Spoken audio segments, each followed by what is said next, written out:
Salut à toutes et à tous, soyez les bienvenus. Merci beaucoup de nous rejoindre pour ce 15e et dernier Je sais tes podcasts de la quinzaine. Bienvenue Philippe, merci d'être là pour le débrief de cette finale, messieurs. Alors, je dis le dernier épisode, mais ce n'est pas le dernier épisode pour les abonnés premium, parce que jeudi, nous enregistrerons une émission spéciale avec Philippe, au cours de laquelle nous répondrons à vos questions. Et nous en avons reçu un tas d'intéressantes depuis quelques jours. Donc, ne manquez pas ce rendez-vous. Ce sera posté jeudi soir ou vendredi. Et si vous n'êtes pas encore abonné premium, eh bien, vous pouvez rejoindre notre belle communauté gratuitement encore jusqu'au 9 mars en m'envoyant votre adresse mail via les réseaux sociaux. Vous pourrez alors profiter des quelques épisodes exclusifs réservés uniquement aux contributeurs. Et après cette date, eh bien, vous pourrez décider soit de continuer à me soutenir, 4,99 € par mois ou 49 € par an, soit vous ne savez pas ce que vous ratez, mais vous pouvez, il n'y a aucun engagement. Voilà, assez discuté, Phil, il est l'heure de se pencher sur cette finale, messieurs, qui nous attendait. Sur le papier, une finale de rêve, puisqu'il fallait remonter à 2019 et la victoire de Novak Djokovic sur Rafael Nadal pour voir les deux premières têtes de série du tournoi s'affronter en finale de cet Open d'Australie. Mais ça a finalement été un match à sens unique parce que sur le terrain, il y avait un joueur tout simplement intouchable et qu'il l'est d'ailleurs depuis des mois, Yannick Sinner. Il a confirmé qu'il était bel et bien le patron du circuit masculin en dominant Zverev 6-3, 7-6, 6-3 en 2h42 minutes. L'Italien conserve sa couronne à Melbourne et remporte son 3e titre du Grand Chelem. Il compte désormais 20 victoires consécutives, débutées à la fin de la saison dernière. Sur surface dure, il est tout simplement invincible. Et pour Zverev, eh bien, la déception était immense. 3e finale en Grand Chelem, 3e échec. L'Allemand de 27 ans avait perdu ces deux précédentes finales, toutes les deux en 5-7, contre Dominic Thiem à l'US Open en 2020, après avoir mené 2-7-0 et obtenu une balle de match. Puis, face à Carlos Alcaraz à Roland-Garros l'année dernière, après avoir mené 2-7-1.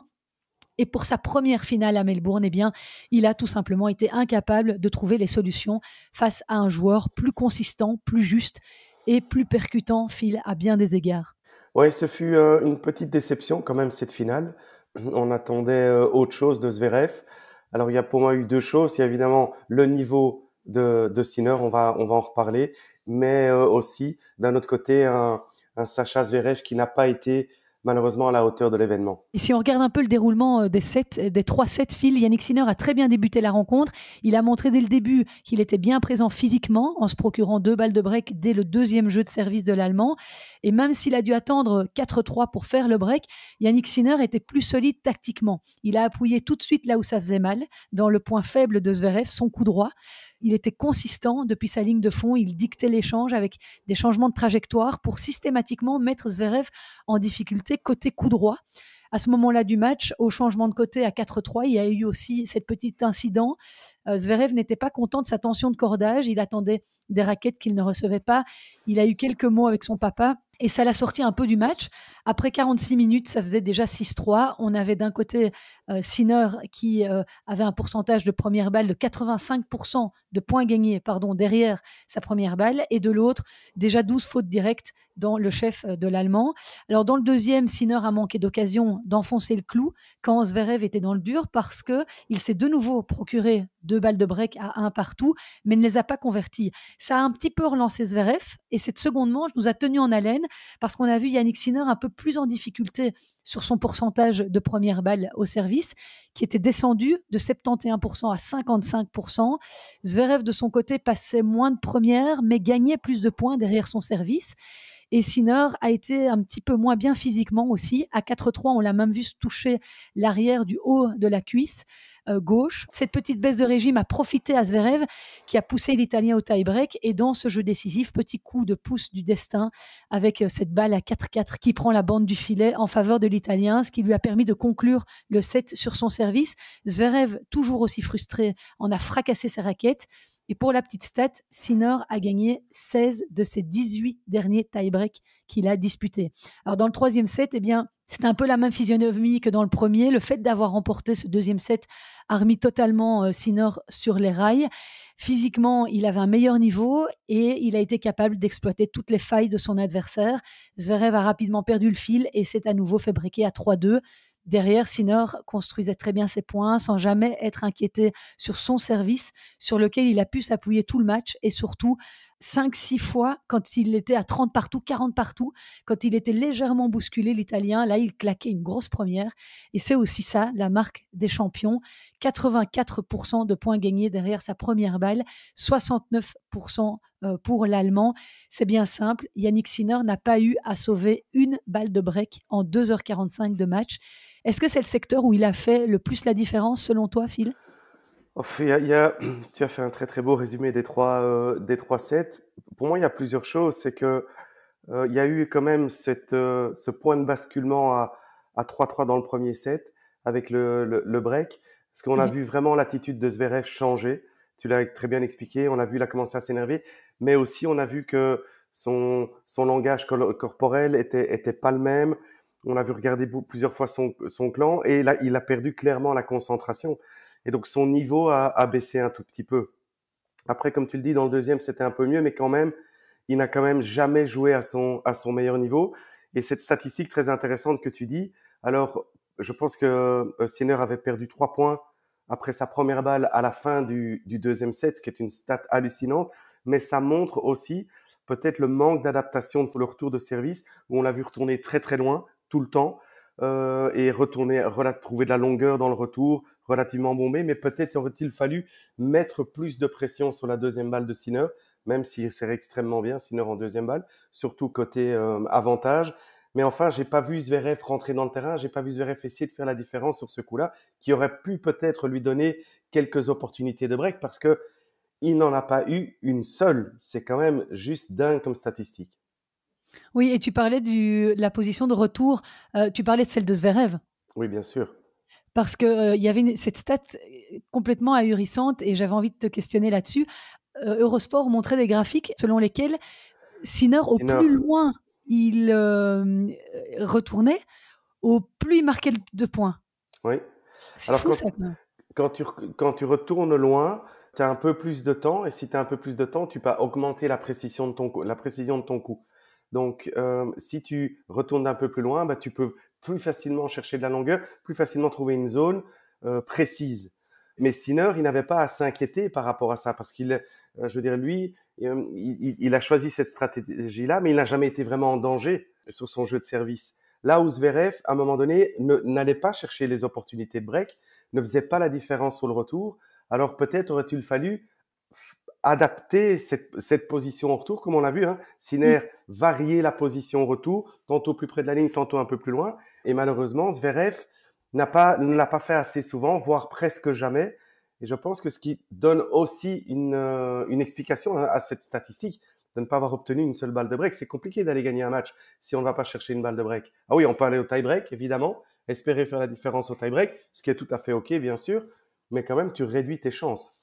Et quand on voit, il n'a pas non plus, beaucoup il avait l'intention d'être plus agressif, de monter davantage. Il l'a dit, hein, qu'il, avait beaucoup travaillé pendant l'intersaison pour être un joueur moins passif, moins attentiste, ce que lui avait d'ailleurs reproché Roger Federer dans une déclaration après l'US Open. J'ai pas le sentiment qu'il ait eu l'occasion de devenir être plus agressif. Était-ce parce que Sinner l'en empêchait ou parce qu'il a pas osé? Je pense que c'est un peu des deux. On l'a vu dans le premier quand même avancer un tout petit peu. Le problème, c'est qu'il a raté quelques volets à des moments bien importants. Il a pris des passings aussi. Et c'est ça la Mmh. difficulté, c'est que Sinner, il défend admirablement bien. Donc, on l'a vu monter quelques fois Sinner, mais avec des attaques qui étaient soit pas assez fortes, soit des zones un tout petit peu trop courtes. Et c'est du pain béni pour Sinner pour tirer les passings. Donc, quand les intentions sont d'avancer et qu'il le fait, et que ça ne paye pas, malheureusement, ça ne donne pas envie de continuer dans ce schéma de jeu. Cependant, on le savait, et il le savait aussi, que s'il voulait se donner une petite chance de battre Sinner, il aurait fallu avancer beaucoup plus. Et tu l'as très bien expliqué aussi. Qu'est-ce que Sinner a fait? Il sait que dans la diagonale de revers, Zverev, il est imbattable. Et très vite, il a changé les directions. Très vite, avec son verre, il allait chercher le coup droit de Zverev. Et ça a perturbé aussi un tout petit peu ce confort que Zverev a souvent dans les matchs quand il est du fond, où il sent qu'il est très solide et qu'il ne rate pas. Donc Sinner a été très intelligent dans sa stratégie du fond, en le faisant bouger et en allant chercher beaucoup plus le coup droit. Et Zverev n'a pas réussi à être suffisamment percutant et je dirais même plus, il a manqué peut-être aussi un tout petit peu d'audace, même quand ça n'allait pas, même quand c'était pas efficace, de continuer à le faire. Et puis on le voit jamais faire service volé, Zverev. Pourquoi? Avec ce service qu'il a. Oui, il a une bonne course vers l'avant, il est très rapide, il pourrait faire plus, mais évidemment, bien plus service volé. Et c'est aussi une vraie option. Mais maintenant, on vient d'un joueur qui était très passif. Mm. euh, Oui. euh, et donc déjà, c'est mieux. Il l'a travaillé, il l'a dit. Il est sur le chemin de ce développement de son jeu offensif. Le service volé, c'est une option aussi, mais c'est vraiment la chose la plus difficile à faire à haut niveau parce que tout le monde retourne très très bien. Donc c'est bien de bien servir, mais il faut vraiment être très appliqué sur les volets et avoir une énorme confiance dans sa volée pour pouvoir gagner les points sur les services volés. Mais il va devoir le faire et je suis sûr qu'on va le voir le faire de temps en temps. Et puis il y a une chose que tu as évoquée, c'était ce coup droit dans lequel, ce côté coup droit dans lequel Yannick Sinner arrive à chaque fois à s'immiscer. Au total, il a fait 45 fautes directes sur le match, Sacha Zverev, dont beaucoup en coup droit. Tu nous avais vraiment super bien expliqué quelles étaient les lacunes du coup droit de Coco Gauff chez les femmes. Quelles sont les lacunes du coup droit de Zverev là? Parce que c'est étonnant, à chaque fois qu'il est poussé côté coup droit, il réussit 2 coups droits et le troisième, il le rate. Oui. Ben, quand on voit comme ça son coup droit, techniquement, c'est assez propre et quand même assez pur. Moi, je pense qu'il y a aussi un frein. Et tu joues au tennis et les gens qui nous écoutent qui jouent au tennis ont souvent peut-être un ou deux coups qu'ils sentent un peu moins bien. Alors pourquoi on sent moins bien le coup? Parce qu'on la touche un tout petit peu en retard, ou on la touche pas exactement au même endroit, ou la prise fait que, par exemple, Coco Gauff, la prise fait que l'impact qui doit être devant le corps n'est pas toujours tout à fait précis, une préparation qui est peut-être un peu trop grande et qui empêche d'arriver juste à temps sur la balle, etc., etc. Donc, il y a quelque chose dans son coup droit qui n'est pas aussi fluide que son revers, même si c'est pas une grosse défaillance, etc. Mais à ce niveau-là, quand les joueurs arrivent à frapper aussi fort et aussi long, et de façon répétée, hein, parce que c'est pas juste une, hein, alors la lacune ressort, le défaut ressort, et le capital confiance qui est déjà un tout petit peu moins important, eh ben, il ne fait que s'accentuer. Mm. Et alors mentalement aussi, hein, on n'a jamais vraiment senti que l'Allemand y croyait. Il a manqué d'esprit combatif, à mon sens. On ne le voyait pas lever le poing, même dans le deuxième, on ne le voyait pas se rebeller alors qu'il était tout près de potentiellement prendre ce deuxième set. Ok, il y a cette balle lette à 4-4 qui est vraiment pas de chance, mais bon, c'est le sport et on a l'impression après il fait un peu mauvaise tête comme ça, comme si le sort s'acharnait contre lui, plutôt que de se relever, de se battre. Il manque encore vraiment de cette âme de champion, non? Bon, il fait 3 finales dans 3 grands chelems différents, c'est une sacrée statistique quand même. Donc il est pas loin d'être un grand champion. Ouais. Mais je suis 100% d'accord avec toi. Et moi, j'ai vraiment senti un changement d'attitude au premier break dans le premier set, à 4-3. Dingue. J'ai vraiment eu le sentiment que il a pris un coup sur la tête et il montrait que le set était pratiquement terminé. Et c'est exactement ce qui s'est passé. Après, il y a toujours des circonstances de jeu qui vont basculer soit d'un côté, soit de l'autre. Il y a le break dans le premier, il y a le let dans le deuxième set. Dans le troisième set, il est derrière et effectivement, est-ce qu'il y croit comme il aurait dû y croire? Je ne pense pas. Mais moi, c'est ça qui m'attriste le plus.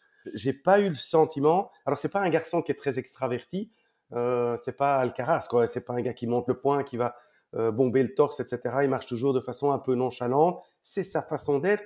Mais je trouvais que dans ses yeux, je trouvais que dans l'énergie qu'il dégageait, ça manquait cruellement de croyance dans la Mm. capacité à faire le truc.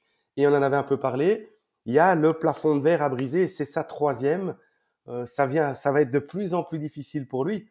Je suis convaincu qu'à un moment donné, ça va passer, mais il va falloir qu'il fasse un énorme travail dans la tête, qu'il travaille énormément sur ses croyances, parce que en face, les mecs qui sont à battre, c'est pas Tiche et Toche, hein. Je veux dire, il va falloir qu'il soit extrêmement, extrêmement bon et mentalement, ouais. Pour moi, c'est là que ça s'est joué. Oui, non, c'est clair. Et après, on l'a vu comme il était défait lors de la remise des trophées, hein. D'ailleurs, il y a eu ce très beau geste de Yannick Sinner qui est venu le consoler Là, c'est à ce moment-là où tu me perds, hein, dans le match comme ça. Tu as mes larmes qui commencent à couler. Je suis Mmh. très sensible, donc je ne suis Mmh. pas sûre que ce soit ton cas, Phil. Non, mais alors, ça ne me fait pas pleurer, mais j'apprécie toujours la démarche très, très gentleman. Et faisons un petit parallèle avec ce qui s'est passé chez les dames. On en parle un peu de l'attitude de Sabalenka sur la fin du match. Je veux dire, moi, Ouais, je préfère voir ça parce que ça reste que du tennis. C'est triste, c'est moche, mais ma foi, c'est toujours un seul mal de tennis perdu, même s'il a une valeur énormissime pour un joueur de tennis professionnel. Et je trouve que la démarche de Sinner, qui est un gentleman hors pair, on le dit et on le répète à chaque fois, c'est vraiment un numéro un exceptionnel pour le tennis. Il l'a prouvé encore dans sa façon de jouer, bien sûr, parce que mmh, Zverev le dit dans son discours. Il dit, tu es incontestablement le meilleur joueur du monde actuellement. Et c'est la réalité, les stats le montrent. Mais le niveau de jeu le montre aussi. Mais il est aussi le numéro un mondial dans l'attitude. Et ça s'est vu pendant tout le set, une gestion incroyable dans les moments importants.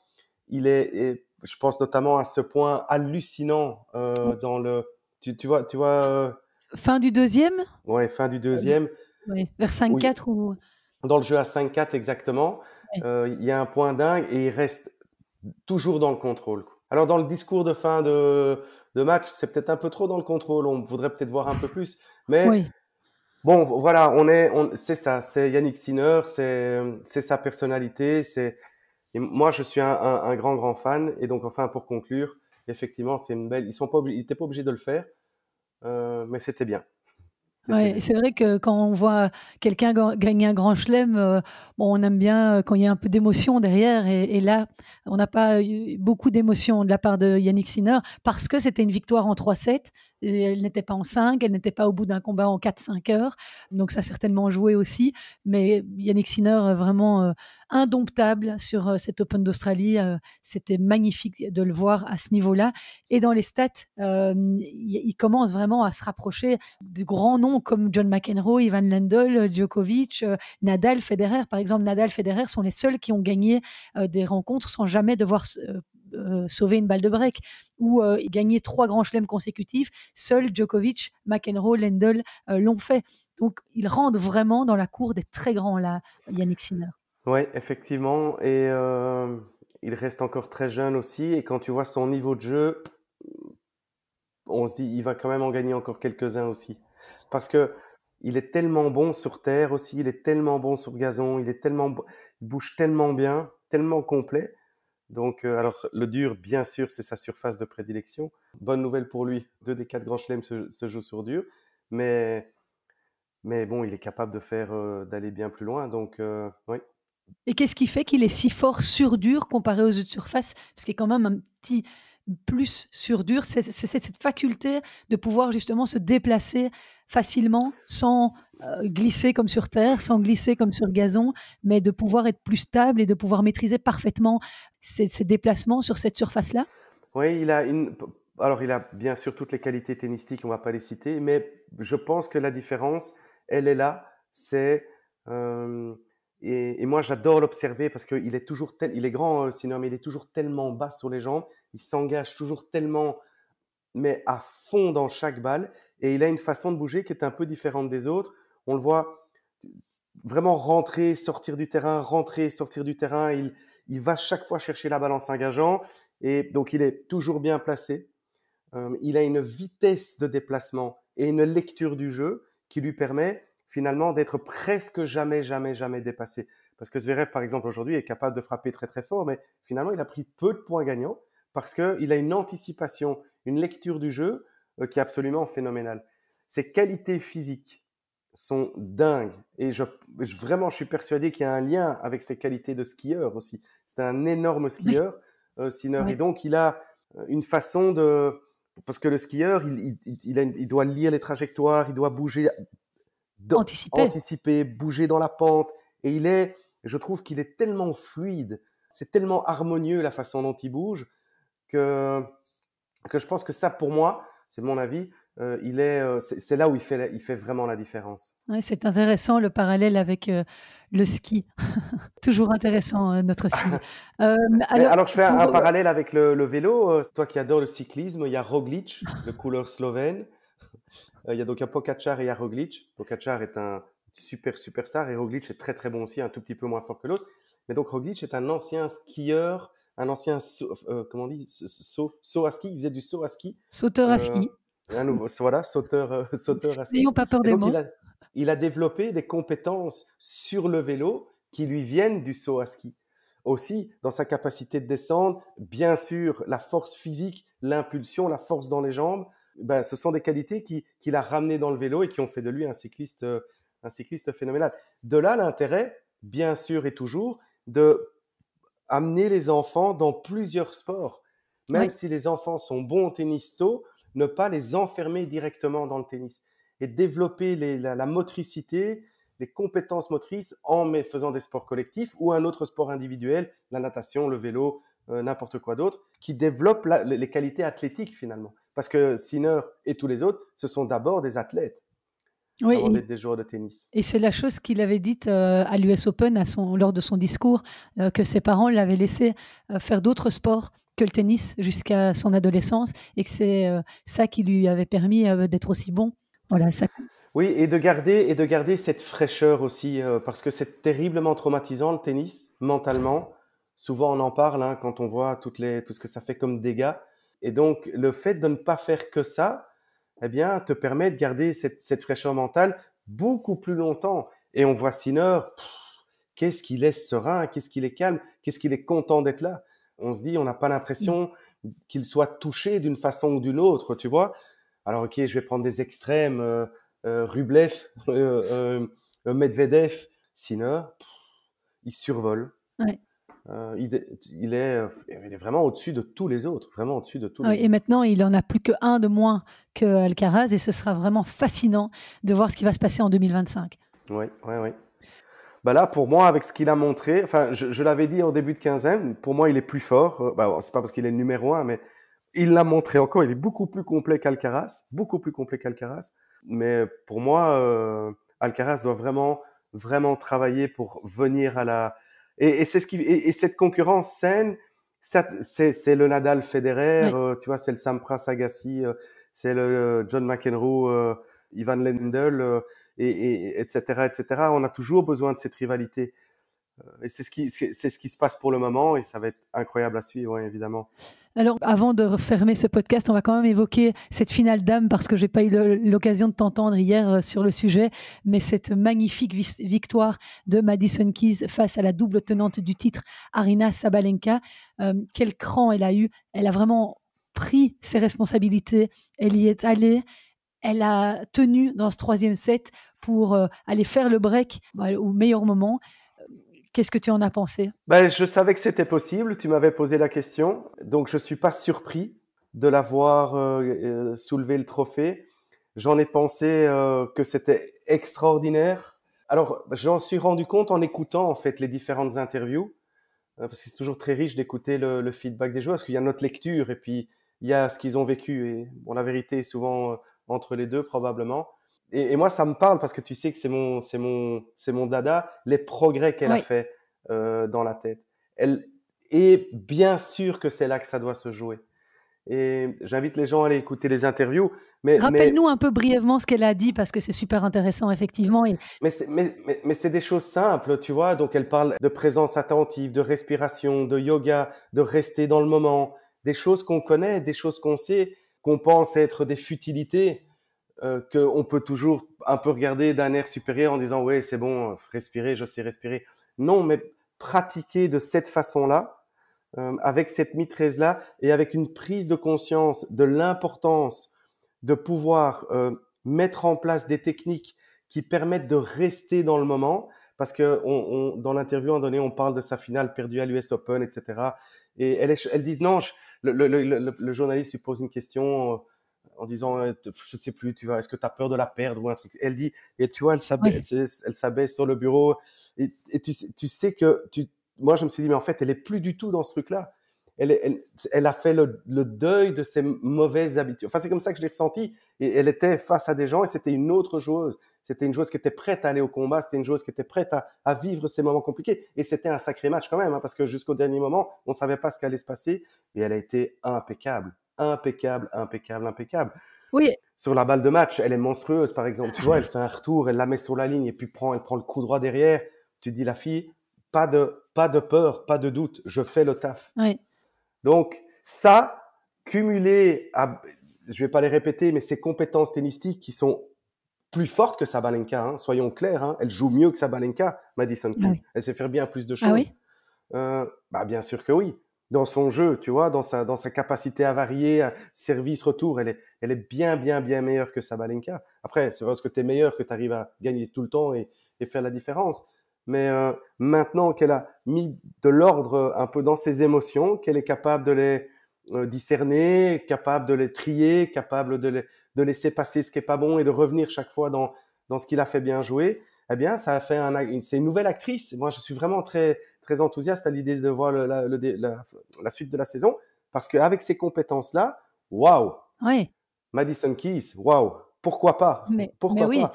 oui, exactement. Et c'est vrai que tu l'as dit, tu as expliqué comment elle avait changé d'état d'esprit. Mais moi, c'est là où ça m'a vraiment parlé par rapport à tout ce que tu nous expliques toujours dans les podcasts. C'est qu'elle a dit, après cette défaite à l'US Open en 2023, elle était en pleurs en conférence de presse. Et elle avait dit, dans ma tête, si je ne gagnais pas un grand chelem, je n'étais pas une bonne joueuse de tennis. Je n'avais pas réussi ma vie, entre guillemets. Et c'est quand j'ai réussi à chasser ces idées-là, en se disant que en fait c'était ok de ne pas gagner un grand chelem, c'est là où elle a complètement changé sa manière de monter sur le terrain. Christelle, pourquoi, je me bats tous les jours avec ça, pourquoi est-ce que se concentrer sur le résultat, c'est pas une bonne idée? Parce que si tu fais du résultat ta priorité, tu t'empêches d'échouer. Tu t'empêches d'échouer. Bien sûr, tu dois tout faire pour le gagner, mais si tu te focalises que sur le résultat, automatiquement, tu refuses de tomber. Et dans le sport, ça fonctionne pas. C'est pas possible de faire ça. Et elle l'explique très très bien.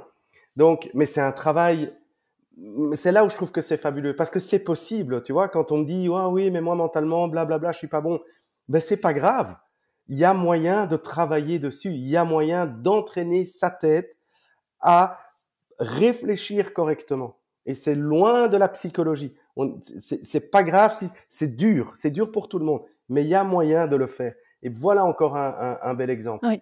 Et c'était ça. Le résultat, je le contrôle pas. Le résultat, c'est pas le plus important. Ce qui est important, c'est le processus qui me permet de jouer chaque point de la même manière, avec la même intensité, avec la même énergie, avec les mêmes croyances. Voilà. Voilà. Et si vous voulez, vous aussi, être meilleur sur un terrain, eh bien, contactez Philippe, qui travaille avec les amateurs de manière régulière pour essayer de les rendre meilleurs sur le terrain, que ce soit tennis, au golf, dans n'importe quel sport ou autre domaine. Mais il paraît que ça se travaille et qu'il existe des techniques. Et donc voilà, si jamais vous voulez vous améliorer, eh bien, vous savez qui contacter. Et à contrario, Aryna Sabalenka, elle était là pour l'enjeu parce que Évidemment. c'était historique de peut-être pouvoir gagner ce titre pour la 3e fois, au même titre que Goolagong, Margaret Court, Steffi Graf, Selez, etc., Martina Hingis. Et là, c'est peut-être là où elle a manqué de lucidité au moment le plus important. Maintenant, c'est super dur. Le challenge pour les deux filles était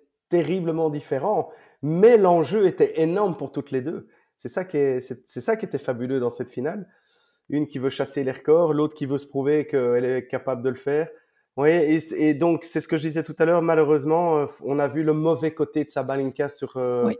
Voilà, et c'est bien de danser quand on gagne et parader quand ça fonctionne bien, mais je pense qu'il faut être capable aussi de faire preuve d'un peu plus de dignité quand on perd, surtout sur une finale de Grand Chelem, quand il y a tellement de gens qui regardent, tellement de monde qui regarde, tellement de jeunes qui regardent, par rapport à ça, par rapport à son adversaire, par rapport au respect du jeu, elle a absolument rien montré, Sabalenka, et c'était vraiment triste et déplorable à Oui. voir. Enfin, c'est mon avis, évidemment, hein, je ne demande pas de le partager. Par contre, moi, ça pour prendre sa défense, elle a expliqué pourquoi elle avait claqué ses raquettes à la fin du match et eu cette attitude-là.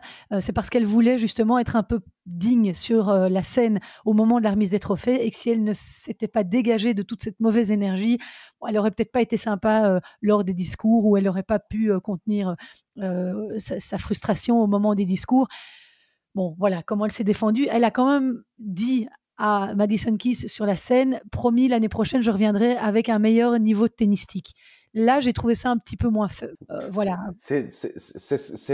Enfin bon, je vais pas faire de commentaires, mais c'est irrespectueux au possible de dire ça. J'ai pensé que c'était peut-être pas super. Après, on peut effectivement. Elle était peut-être pas au top de sa forme hier, Sabalenka. Ok, mais Christelle, t'entends les garçons dire ça? Jamais un garçon va parler comme ça. T'as entendu Zverev dire à Sinner, bon écoute, Mm. j'y étais pas, j'ai pas mis une balle devant, j'ai pas mis un pied devant l'autre, je suis complètement nul. Franchement, bon allez, on se revoit la semaine prochaine et je vais aller m'entraîner parce que je suis vraiment nul. Il a dit, t'es le meilleur joueur au monde. J'ai perdu contre le meilleur joueur au monde, bravo. Ouais. Tu l'as montré, tu es incontestablement le numéro 1. Ben évidemment. Après, dans son discours, elle a quand même félicité Madison Keys Ouais, ok. en disant qu'elle avait super bien joué, qu'elle méritait largement sa victoire aujourd'hui. Donc, mais il y a des petits mots, des petites attitudes qui, quand même, effectivement, font d'elle qu'elle n'est pas une Graf ou un Federer ou un Nadal. Il n'y a rien à faire. Les champions, Non. c'est unique, hein, Phil? Ben, c'est le champion dans la défaite et comme dans la victoire. Et effectivement, c'est vraiment ce que c'est ça, c'est que les joueurs que tu viens de citer, et on le retrouve chez Sinner. Alors il perd pas beaucoup de matchs pour le moment, mais c'est cette dignité, quoi. Parce que c'est ça le sport aussi. Enfin, moi, je suis peut-être vieux jeu en disant ça, j'en sais rien, mais je me dis, à un moment donné, t'as perdu, tu t'inclines devant celui contre qui tu as perdu, et c'est très bien. C'est ça aussi le sport, Oui, mais quoi. C'est pas trouver des excuses, c'est pas fracasser le matériel. Enfin, pour moi, c'est pas l'image que j'en ai. Mais de nouveau, je suis peut-être complètement has-been, hein, je dis pas. non, Hein, mais pour moi, c'est pas l'image que j'en ai. Par contre, moi, j'ai une vraie question par rapport à ça. Est-ce que ça se travaille, ça aussi, d'accepter la défaite sans trouver d'excuses, Est-ce que ça se travaille? Est-ce que les champions ou même les amateurs peuvent travailler ce côté-là de leur personnalité? C'est une bonne question. Je sais pas, j'ai jamais été confronté à ce type de challenge. Ok. Difficile à répondre, parce que chacun vit l'émotion de la défaite évidemment différemment. On a vu Zverev complètement défait aussi sur le banc. Hein. Il était probablement ou presque en larmes, la tête basse, tu vois, il avait les épaules baissées, il était effondré, absolument effondré, et normal, à juste titre, cette troisième finale qui s'échappe, pour lui, je veux dire, il va passer vraiment une très mauvaise nuit. Est-ce qu'il faut travailler sur ça? C'est en fait ça que je me pose comme question. J'ai pas le sentiment, tu Parce vois. qu'il y a quand même beaucoup de gens, Après, il y a quand même beaucoup qui ont ces attitudes qui parfois peuvent être impulsives. Et donc là, vraiment, ce serait intéressant de savoir si on peut travailler ce genre de défaut, quoi, parce qu'on sait bien que c'est agréable pour personne. Non. Non, écoute, bonne question. Au moins, j'aurais pu te caler une fois sur cette quinzaine. Voilà. Là, tu m'as bien calé. Bon, merci Phil, c'était très chouette de pouvoir débriefer ces 15 jours avec toi. On a eu énormément de beaux retours sur la pertinence de tes analyses, comme toujours. C'est gentil, merci. Donc, merci infiniment d'avoir offert à Je sais tes podcasts ton analyse, et aussi Christophe Vliegen qui avait été très bon dans ses pronostics et qui avait dit que Zverev pouvait peut-être gagner un grand chelem cette année, sauf s'il rencontrait Sinner en finale. Mais regarde, j'ai les deux meilleurs consultants de la Terre. C'est gentil, merci pour tes compliments, mais je le fais toujours avec mon expérience et mon ressenti, c'est jamais des vérités. Enfin, j'espère que les gens le ressentent comme ça, je ne veux pas de leçon, c'est juste ma façon de voir les choses. Alors si les gens adhèrent et participent, c'est super. Cela dit, dans ce sport magnifique, il y a tellement de lectures possibles, donc c'est pour ça que c'est toujours chouette d'avoir des consultants différents, d'écouter plein de gens, parce que le sport est tellement complexe, culturellement des approches différentes aussi, des systèmes de coaching qui sont différents aussi. Donc voilà, c'est ce qui fait que c'était merveilleux, enfin que c'est merveilleux, et je voulais te remercier pour ces 15 jours passés avec toi, c'était vraiment chouette. Et on se donne rendez-vous jeudi, Phil, parce que je peux te dire qu'il y a des questions qui me sont parvenues de la part des passionnés, des internautes. Et je ne sais pas si tu arriveras à y répondre, mais c'est super intéressant. Et donc, on essayera d'y répondre le mieux possible. Et ce sera un épisode qui sera exclusivement réservé à nos abonnés premium. Parfait, je relève le challenge. Allez, merci à toi, passe un bon dimanche, repose-toi bien. Ciao, ciao tout le monde, merci d'avoir été à l'écoute, merci d'avoir été fidèle. Au revoir, à Christelle. très bientôt.